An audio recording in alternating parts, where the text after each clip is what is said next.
story going. It's just who I am, it's what I am. Should we set this up? I think you should tell it, and I can like animate it and chime in, because the way you do it physically is better. And there's two of us today, so it's great. Okay, so first things first. We don't know each other that well at this point. This was, what, 3 years ago? 2 years ago? 3 years ago, and I think at this point, like, we had met a couple times. Yeah, we had met in a green room and hung out. Like, we knew each other, and we were, like, excited to see each other, but we didn't, like, hang out as much as we do now. And I saw Matt, and he was sitting across the aisle on one of those big planes that does the international flights, and he was like, "Hey, man." I was like, "Hey." And he goes, "Is that your seat right there?" And I was like, "Yeah." And he gets up and he walks over, and I had the sweetest old lady. And by sweetest old, I really should say sweet oldest lady. She was 107 years old. She was, and the funny thing is, she was tiny. She was like super tiny. Like when she got out of the airplane seat, she went down. Yeah. But so sweet. So Matt walks up, and I mean, I didn't know him well enough to know the charm turn. Matt's got a switch where he can just flip it, and I call it glamour, like from Twilight. No, True Blood. He just glamours you, he just looks at you and he's like, "Hey, listen, could you run outside and give me your car keys?" And they're like, "Yeah." And I have to pause you right here.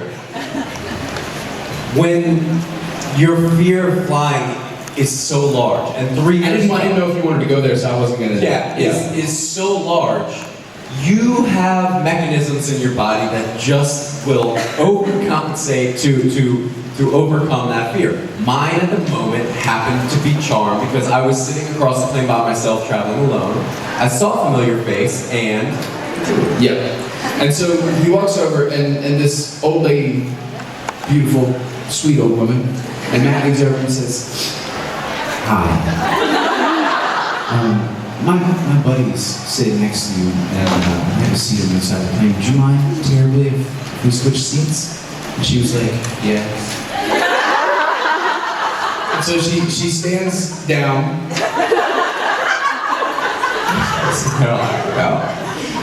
She stands down.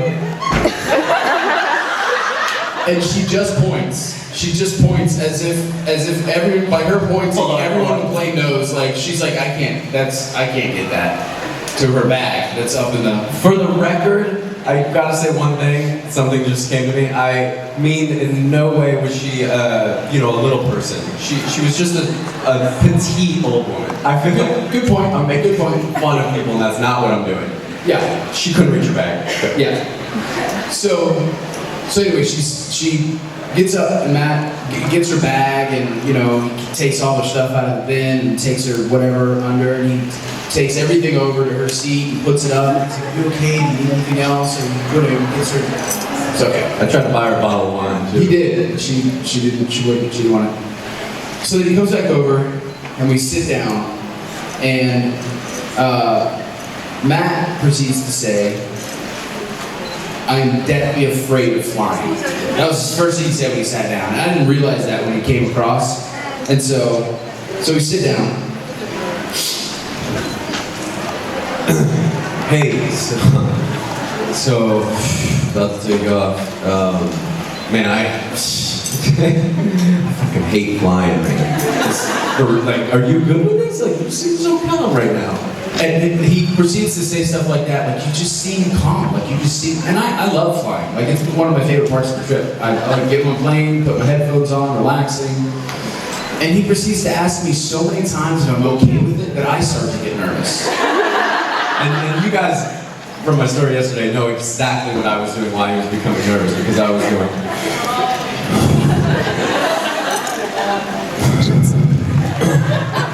Do you need something? Can I get... Do you need some water, or is there a... No, I'm good.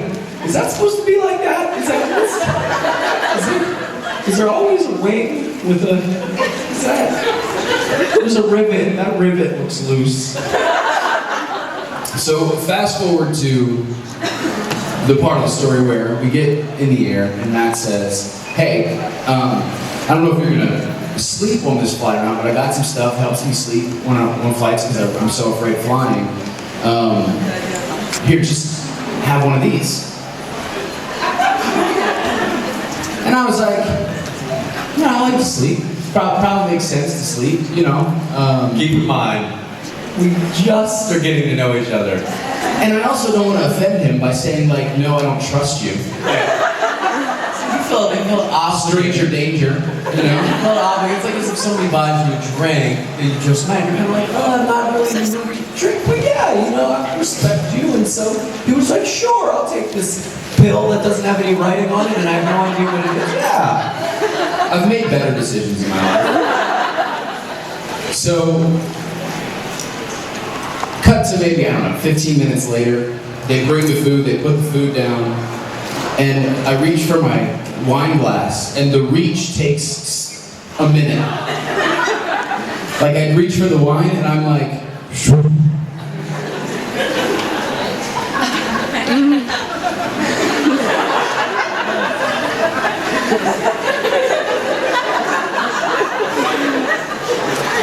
and it's like And I'm going,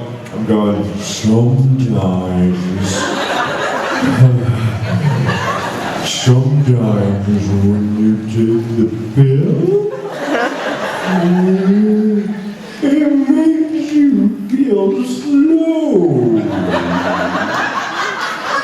That's exactly what I heard in my head. and my face is like this. Well, no, actually, I looked over and he was totally, at that moment, he was totally fine because it had just made me really sleepy. And I looked over and he said, actually, what he actually said was like, when it kicks in, it'll feel a little slow. But obviously, to me, it was already slow. And then I turned back around and I was trying to decide whether I should tell him what I'm feeling because I had never felt it before. And I wanted to ask if it was normal. And in just the time it took me to make the decision to turn back, I look around and he's...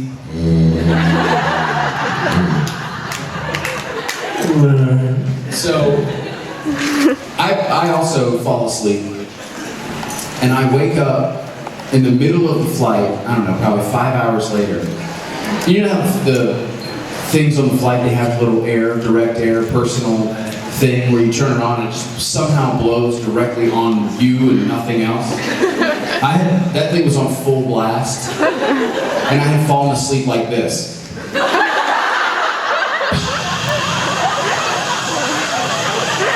Never in my life have I been more dry from here to here. I mean, I closed my mouth and I couldn't swallow. Like there was nothing, my tongue wouldn't do what it was supposed to do because there was no liquid anywhere above my neck.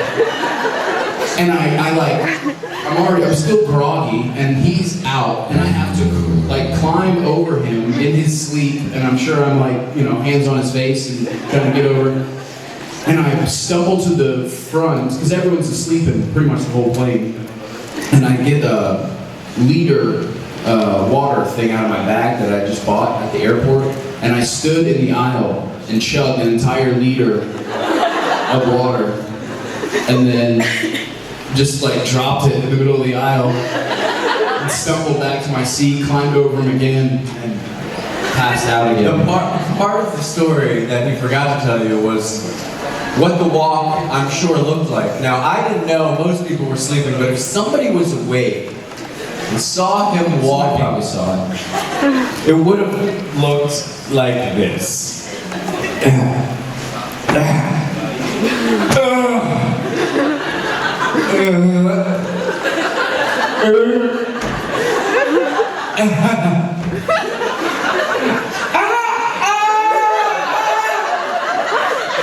Like a zombie. He, like, to wake up, like, I didn't wake up for 9 hours. I literally took my sleeping pill and woke up in Heathrow, and he woke up halfway through, which only means one thing. he was a sleeping pill zombie. That's what sleeping pill zombies look like. Falling asleep on your feet. Ask one time when you see somebody eat a sleeping pill, wake them up on purpose. It's worth it. It's quite funny to see. I was actually, and funny thing was, I had to, usually I fly in a couple days before my show, just to get acclimated and all that stuff. And I had to sing that day. Like, we landed and I had to sing. So, when we woke up in the morning, I think I chugged another liter of water. And I think we had to stop 4 times on the way to the hotel. Oh yeah. Because I was so nervous that I'd like dried out my vocal cords. I don't know what I was thinking. I wasn't making sense. And so I was just chugging water like it was my job. His bladder, we actually went Heathrow, I think we were in Germany, we had like a little bus that we had to take like 2.5 hours to where we were staying. And it was like him in the back of the bus holding on for dear life not to urinate himself. And every time we stopped, I'd blame it on someone else. I'd walk up to the front and be like, listen, Matt really has to pee. And he was like, it was like that curled over moment where like you can't even stand up straight because you're scared to stretch your bladder any tighter. So he was like, Matt really has to pee. So Matt went, use the bathroom. Just make sure it's good in there for you first. Just, check it out. Again, I reiterate, if you ever fly with me, stay hydrated, turn the air conditioning vent off before you fall asleep, and Don't take the blue pill. or do. That is a question.